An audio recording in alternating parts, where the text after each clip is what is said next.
Hey, welcome back everyone to another broadcast in the trenches.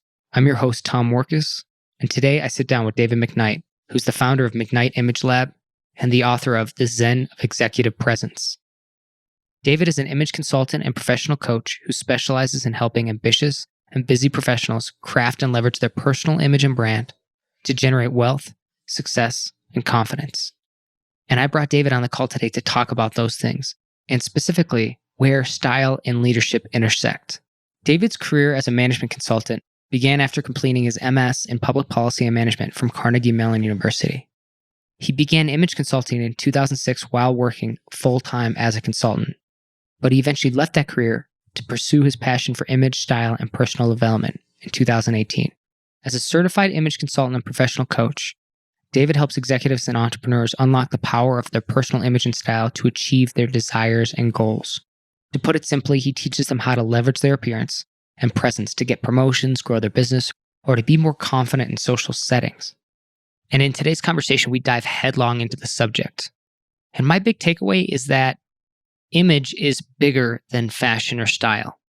And that yes, what you wear matters to a degree, but it's really everything taken together, not just what you're wearing, not just how you show up, but how you speak, how you act, how you engage. And we cover kind of the gamut in today's conversation, as well as some great takeaways from reader asked questions about, say, how to look good on virtual calls when you're doing things like Skype and online conference calls and things like that. You know, being in this brave new world that we're in where a lot of people are going digital and by force of the environment now, having to do calls online, doing a lot more video and audio calls, how that impacts what we're doing. So I think this conversation is really prescient and really appropriate for our times.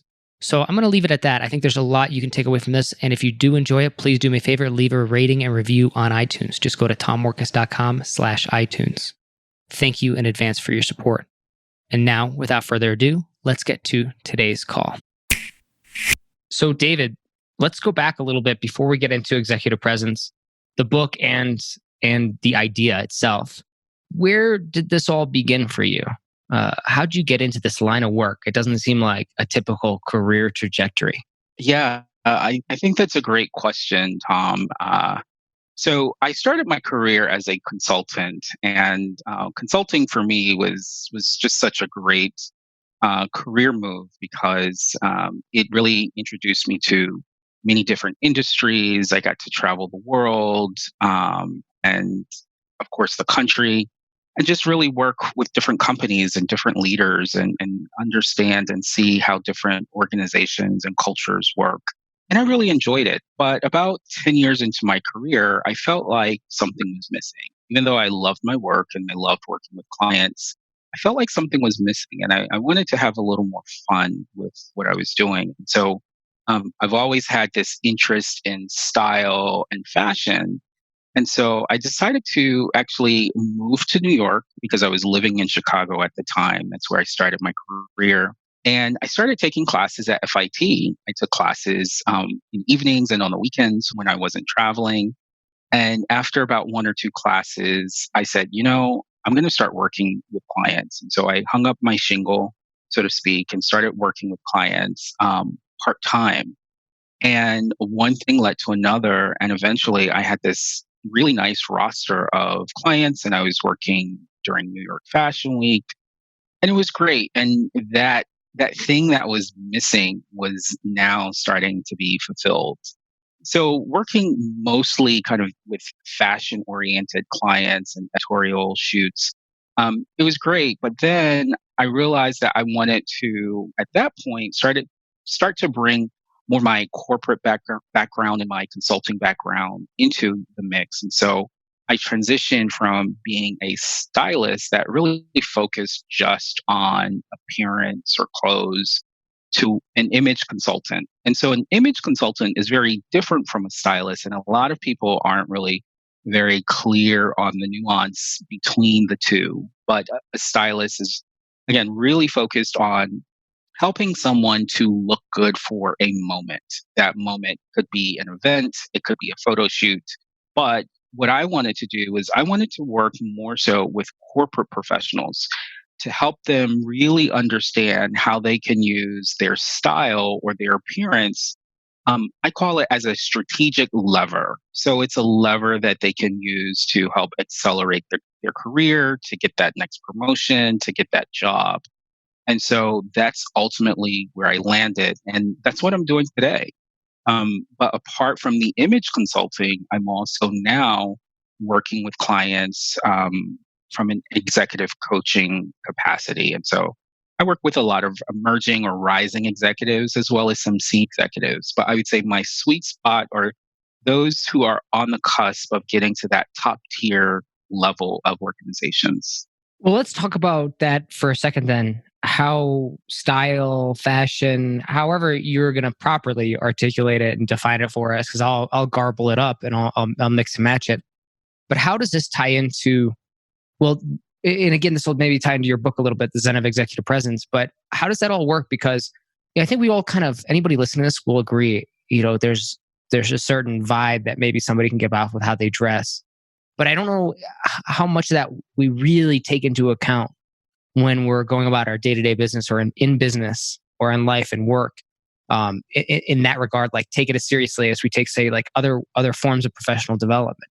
So give me your insights into this and why, like also, and why that might have led to you writing the book in the first place. Yeah, absolutely. I think that appearance is so very important, and a lot of people tend to want to brush it to the side to say, oh, it's not that important, or oh, my resume is more important and my credentials and where I went to school. Those things are absolutely important. And I would say if you are a professional, then to make some assumptions, I'm going to assume that you at least went to college. And these days, it's actually not. It's becoming less and less of a requirement, actually. But I'm assuming that you went to college, you have a decent educational background. If you're working at a particular organization, then obviously you were qualified to get into that organization. And so yes, those things are absolutely paramount. But when you look at a group of people with very similar educational background, similar experience, and similar upbringing in some instances, you start to have to look at what are some of the things that differentiate these people from each other.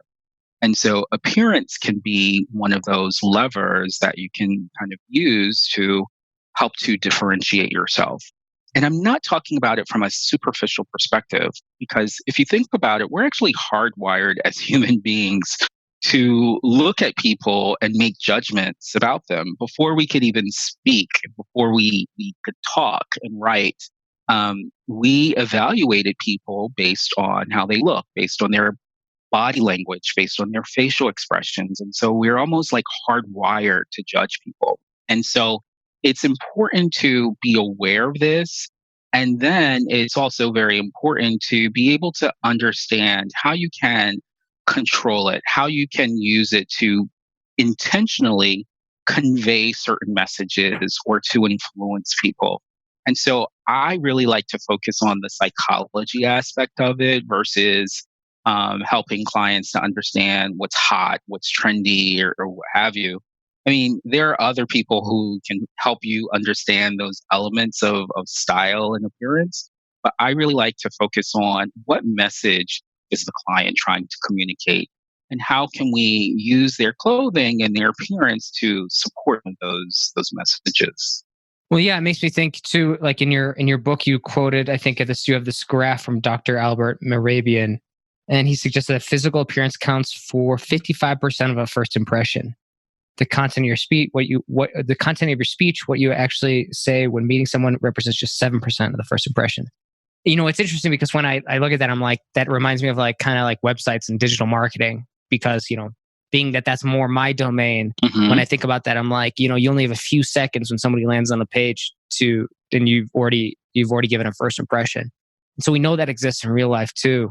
And we also know that you're kind of constantly giving off an impression too with what you do and how you act and again, dress and how that being a big part of it.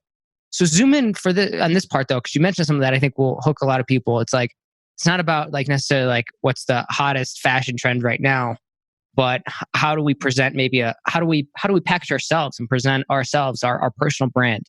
So can you take us into that a little bit, and how we should think about that? Yeah, absolutely. First of all, as you know, light travels faster than sound. And so people see you before they can hear you.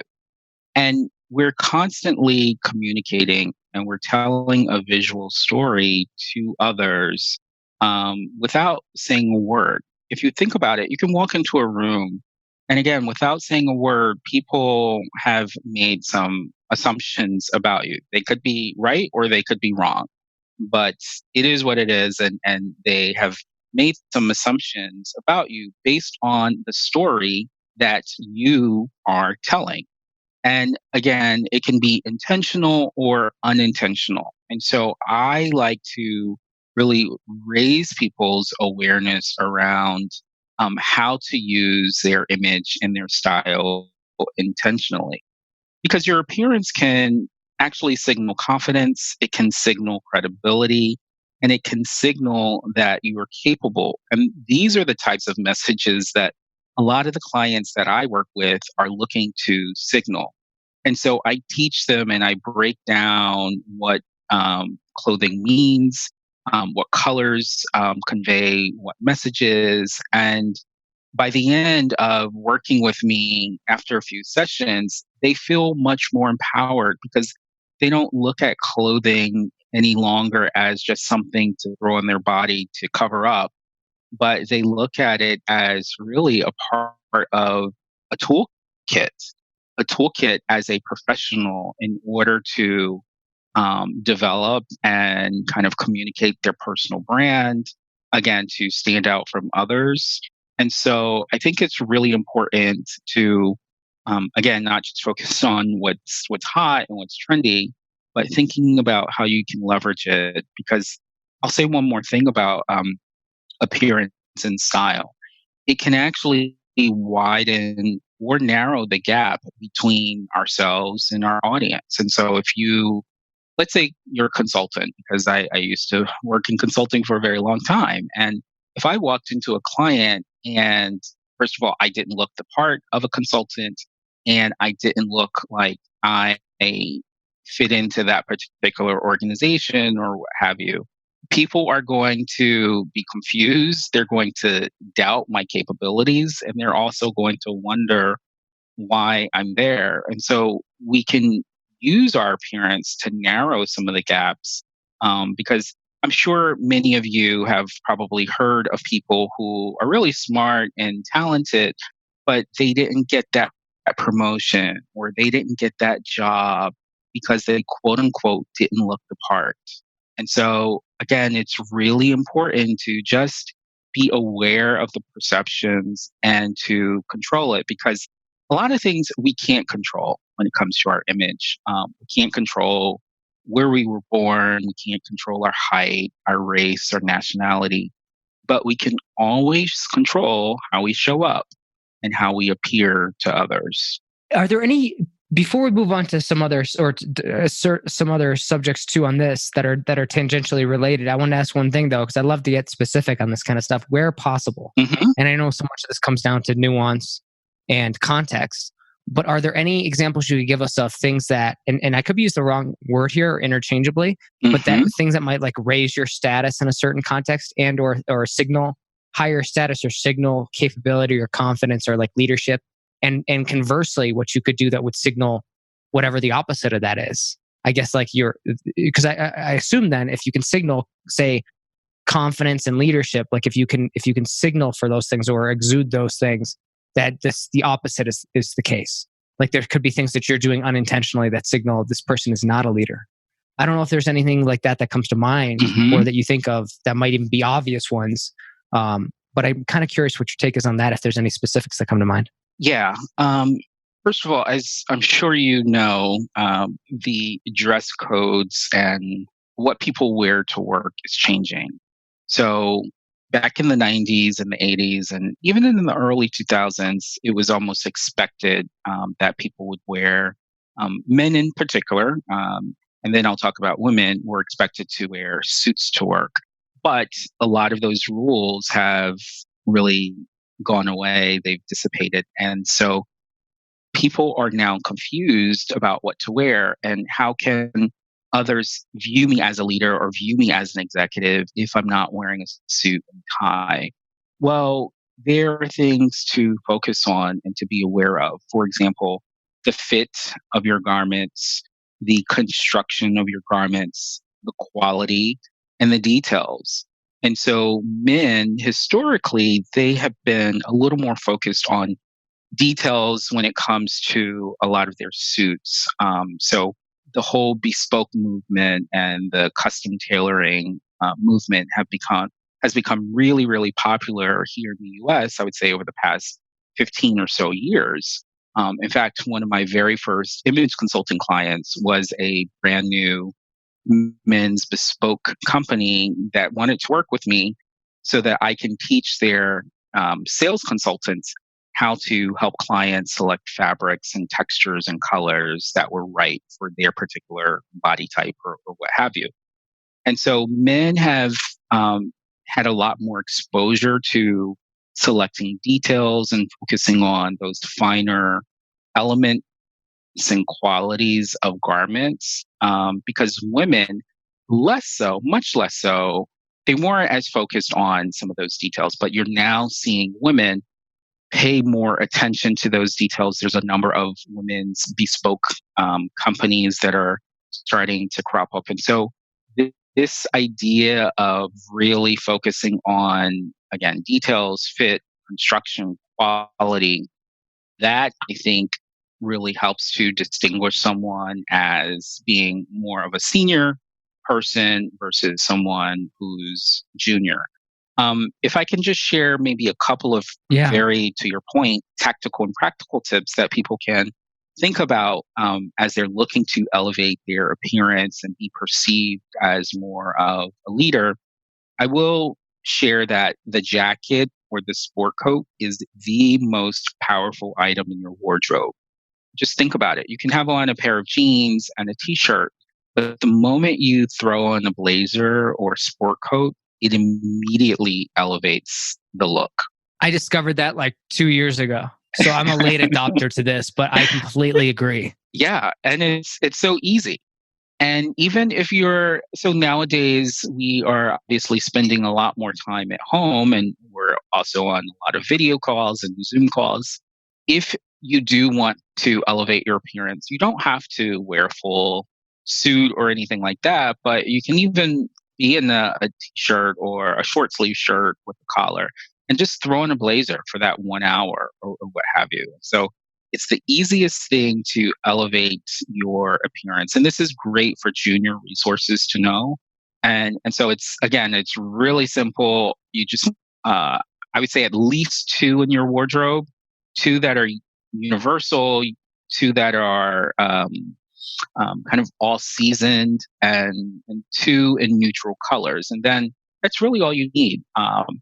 I would say the other thing, another tip that I want people to be aware of, again, especially nowadays, is what I call the triangle of power.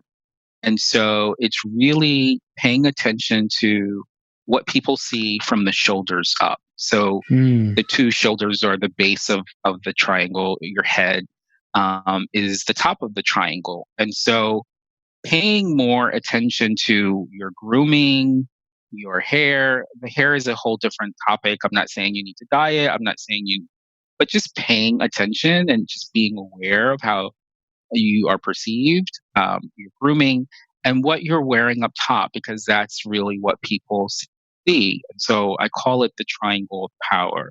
The other thing, and this is more so, it could be appropriate and applicable to online video calls, but also particularly in the office. A lot of organizations really struggle with kind of how to tell their junior resources how to dress. And so a little tip that I tell people, and it's not telling them exactly what to wear, but if you have to make a decision about what to wear each day, then think about dressing to influence the highest ranking person in the room. So you could be going in on a casual Friday, but if you have a meeting with a partner or a client, then even though it's casual Friday, you're going to want to influence that person that you have that 1 half-hour meeting with or that 1 hour meeting with. And so thinking about who am I meeting today and dressing to influence that highest person in the room or that you're meeting in the day. And then finally, just be situationally appropriate. You always want to be familiar and understand the culture, the environment, and dress accordingly. I mean, people will look at me like I'm crazy if I show up to give a presentation um, at a corporation on image consulting or executive presence, and I show up in flip flops and a t-shirt. It's just not situationally appropriate. And I've developed a framework to kind of help people think about that. How does communication and some of these other kind of what you call the four pillars of executive presence? I know we kind of dove right into one, I think, with visual storytelling, and I know this covered kind of some of the others a little bit. So that's typical with my line of questioning sometimes. So we'll go back and forth a little bit. So take us back to the four pillars of executive presence and where that leads off for us in terms of communication, behaviors, and then virtual presence. Yeah, so you pretty much just summarized the four pillars of executive presence. Mhm. It's the appearance, it's how you communicate, it's how you act and behave, we call it etiquette, and then your virtual presence or your virtual brand. From a communication standpoint, it's not just what you say, but how you say it. And I think you kind of touched on this when you mentioned Dr. Morabian's study. So, how you say something is so very important, especially today, where a lot of managers and a few of my clients, I've had to coach them on how to deliver difficult messages to their teams or to their organizations. And so, when you're delivering a difficult message, you need to pay extra attention to the tone of the delivery, the language that you're choosing, and you also want to inject a little more empathy and compassion. Communication nowadays, I mean, it's always been extremely important. I mean, everything is communication. Even again, what you wear, it's communicating. But I feel like given that we are all working remotely and we're all working from home these days, and I know that's slowly changing, but we're now missing an element of rapport building in little moments that we would have in the office to really build relationships and rapport. Like, for example, the water cooler talk and just kind of chatting in the coffee pantry or going out to lunch or happy hour. We're missing those little rapport building moments. And so we have to pay extra attention to how we communicate again, particularly on conference calls, because that's really how most of us are communicating these days with our clients and with colleagues at work. And so, yeah, I mean, just the whole verbal communication is critical, but of course, the nonverbal as well. And so, I advise my clients to really be clear on their messaging when they're communicating, be succinct, practicing the power of the pause, also reducing how quickly and how often you nod your head. These are all things that can really elevate your executive presence and being perceived as a leader from a communication perspective. It's like slow it down a little bit. It kind of sounds like maybe a little bit. Yeah, definitely. In fact, if you think about it, I think some of the people and examples of those that exhibit high levels of executive presence, they tend to speak slower and clearer.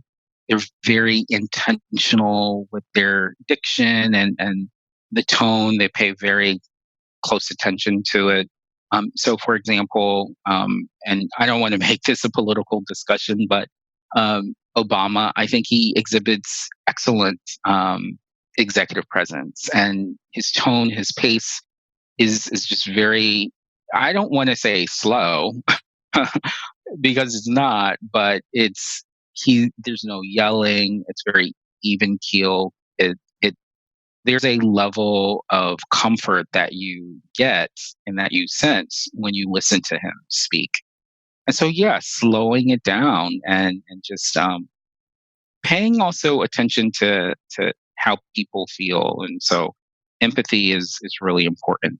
Yeah, it's funny. I think a lot of these things, it starts off sounding like it's going to be a superficial, like a conversation about what's superficial and almost maybe even self-centered, right? But when it comes down to this, your four pillars, every single one of them is based on like the people that you're around, the person you're around. It's kind of the opposite in a way. It's not narcissistic. It's kind of inverting it. So you're doing all these intentionally, doing these things intentionally, so that so that you can provide, say, the best possible experience for your client, or you can lead the best way possible.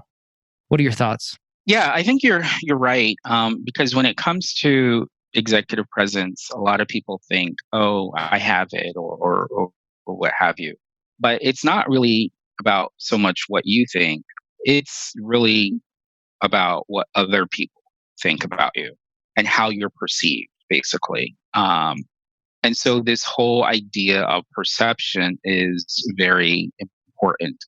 And so we can influence how we are perceived. And so basically, when working with my clients, break their image, break their executive presence down, and I kind of teach them different ways that they can influence how they are perceived.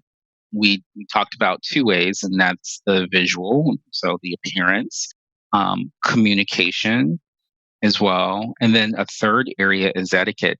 And even though some of these things seem so basic and so common, well, we know that what's common sense isn't always common practice. But the other thing is that a lot of people have blind spots around these areas. And so a blind spot is you don't know what you don't know.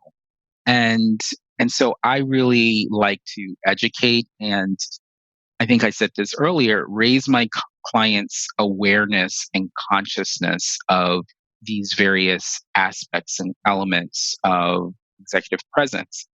Because when I think about executive presence, I really view it as a unique and a fluid combination of characteristics, skills, behaviors, personality traits that really collectively motivate and inspire others. And so it's not just this one thing, but it's complex in terms of executive presence and how to develop it. In fact, that's why I named my book The Zen of Executive Presence, because in the Buddhist religion, you often see images of Buddha kind of pointing to the moon or what have you. And so essentially, basically, what he's communicating is that I can't give you enlightenment, but I can point you in the direction. So I can't give my clients executive presence, but I can explain it, I can break it down Right. for them, and I can teach them what are the components of it, but it's not something that I can give them. It's like reminds me of like boxing or something like that, or fighting, like, combat sports, same deal. Like, you can't make somebody a fighter. You can only give them the resources, the training, et cetera, et cetera. And you still have to do the work. I mean, there's no doubt about that with this as well. I got a question from a reader recently, probably in the last week or two, who asked a question that I think you'd be the best person to answer it, or it ties in a little bit. And maybe you've had to deal with this particular question or issue or challenge recently.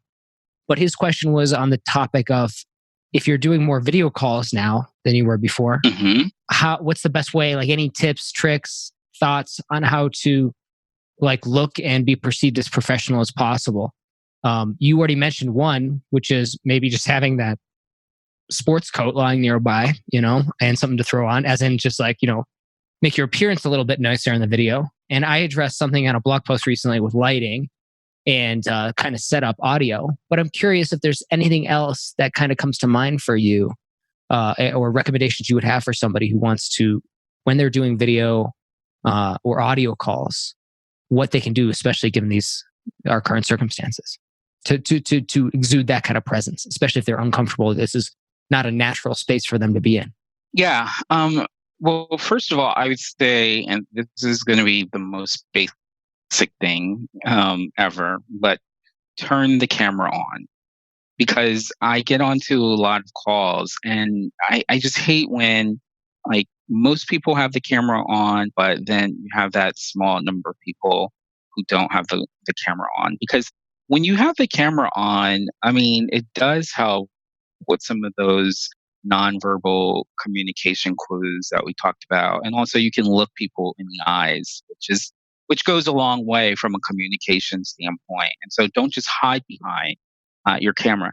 I think it's also important to pay attention to the screen aesthetics. So it's what people are seeing, not only in you and on you, but around you. And so sometimes people are in places where there's just so much, I call it visual clutter and noise.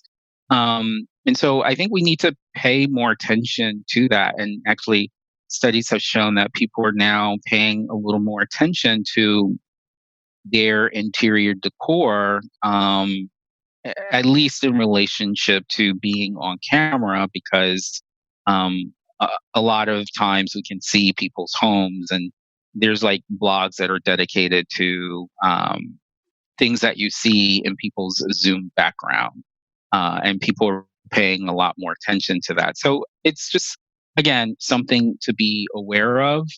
Um, you mentioned lighting. I think that's really key. The other pet peeve that I have when it comes to being on video is when people just aren't conscious or aware of the fact that they're looking down on their camera.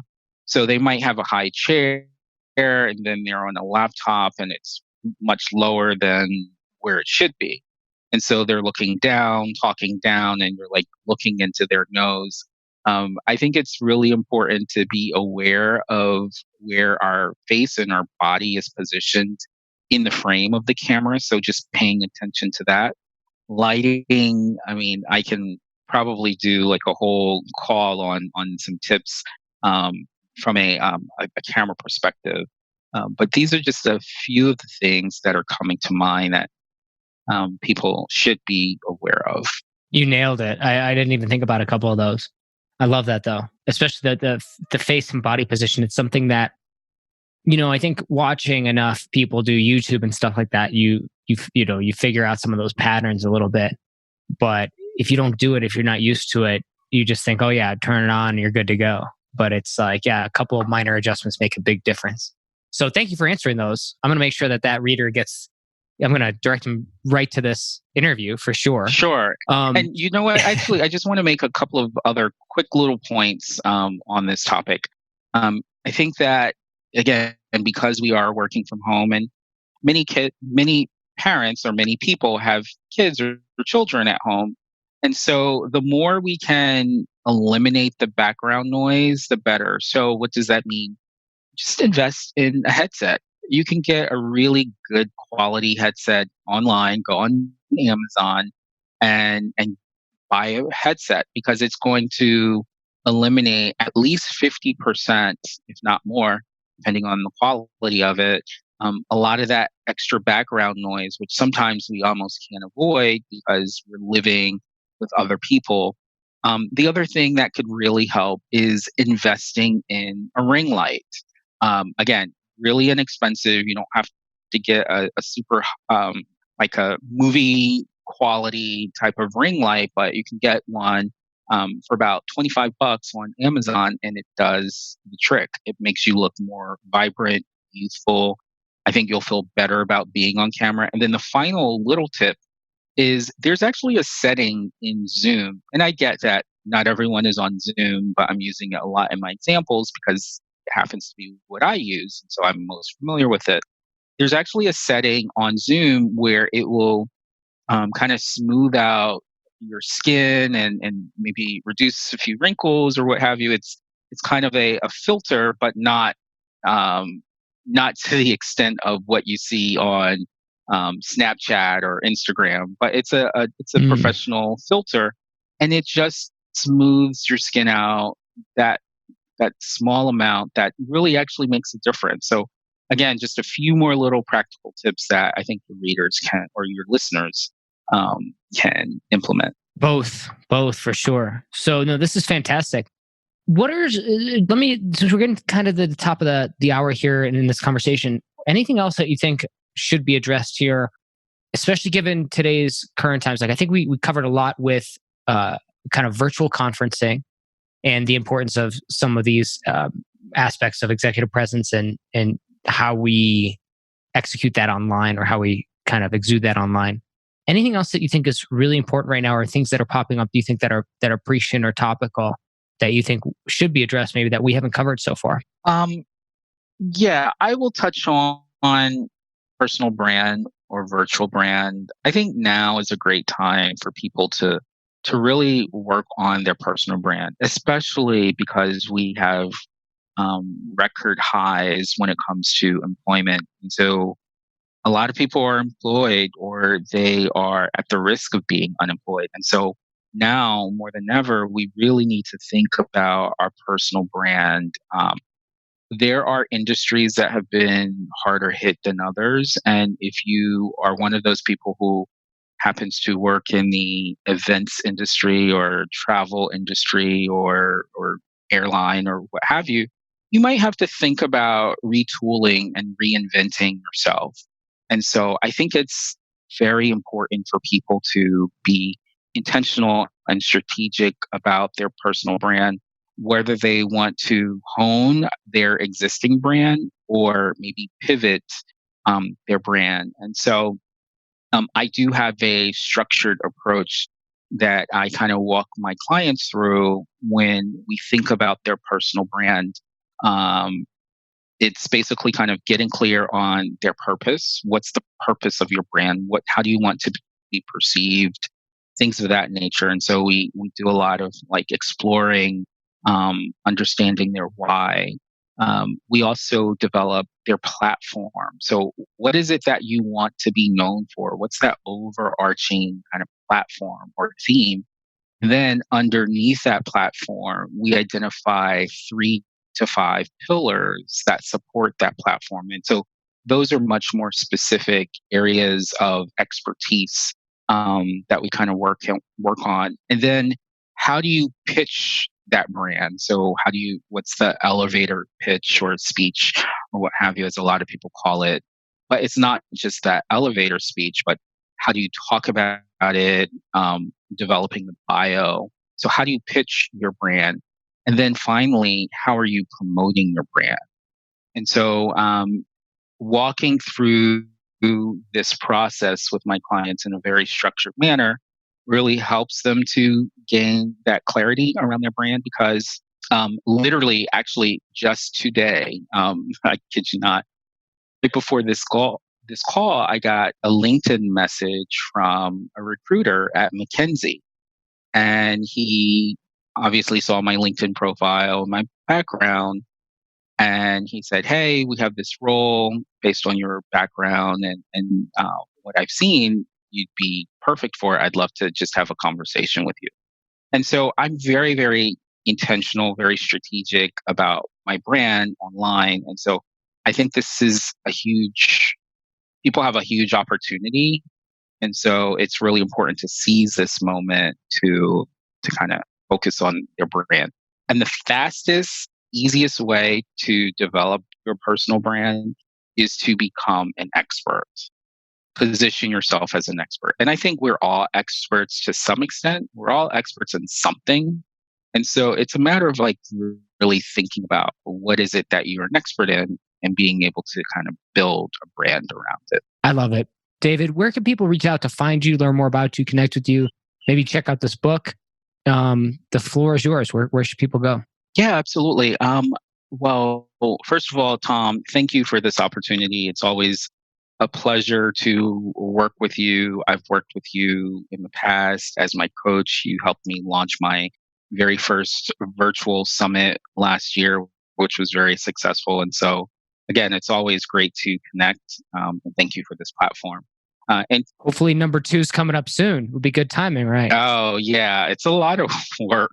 It's not Yeah, not sure if I have time these days. I know, I know. But in fact, maybe we can talk later about how I can reuse and leverage some of that content because it's great, great content. Um, but in terms of your question, how people can reach me, um, basically the best way to reach me is through my website. It's McKnightImageLab.com. That's McKnight, McKnight, imagelab.com. They can also follow me on Instagram, which is McKnight Image. So those are probably the two easiest ways. And if they do go to my website, I have this great book. It's called Leading with Style, and it's a free book. People can download it and check out I believe it's 6 tips that I provide in that book on how they can elevate their image, elevate their style. And again, not from a fashion perspective, but more from a leadership perspective. That's why it's called Leading with Style. And so I'd love for people to check it out. And then finally, as you mentioned, my book is available on Amazon and it's called The Zen Executive Presence. Awesome. Guys, check it out if you're listening. Ladies and gentlemen, I would say, Yes. because it's not exclusive just to men. I mean, I know those are the examples we're bringing up here and we're talking about, Right. but I read the book. I think this cross applies to anyone. Wouldn't you say, David? Oh, absolutely. It's universal. It crosses gender. It crosses nationality. It crosses everything. I think anyone who picks up this book will get some value from it. And I intentionally wrote it that way. I've always wanted to write a smart book about image and style. And so that's kind of what I did. I'm pretty proud of it. So Yeah, I love it. No, I highly recommend it. It's a short read. It's something you can also go back to and reference. So I highly recommend it. The Zen of Executive Presence. Go check it out. You can find it on Amazon. Google David McKnight. You'll find him there too. And also head over to his website. Pick up Leading with Style, a great free resource. And we'll have that linked in the show notes. David, thank you so much for being on In the Trenches. It was a real pleasure. Awesome. Thank you so much, Tom. And that wraps up another broadcast of In the Trenches. If you enjoyed today's episode, please leave a rating review. Just go to tomworkus.com/iTunes, and that'll take you to iTunes where you can leave a 5-star rating review. And that really helps spread the word about this podcast. And finally, if you need help growing your online business or generating new traffic, leads, and sales at a profit, reach out to me at tom@tomworkus.com or head over to the website tomworkus.com and sign up for the free newsletter.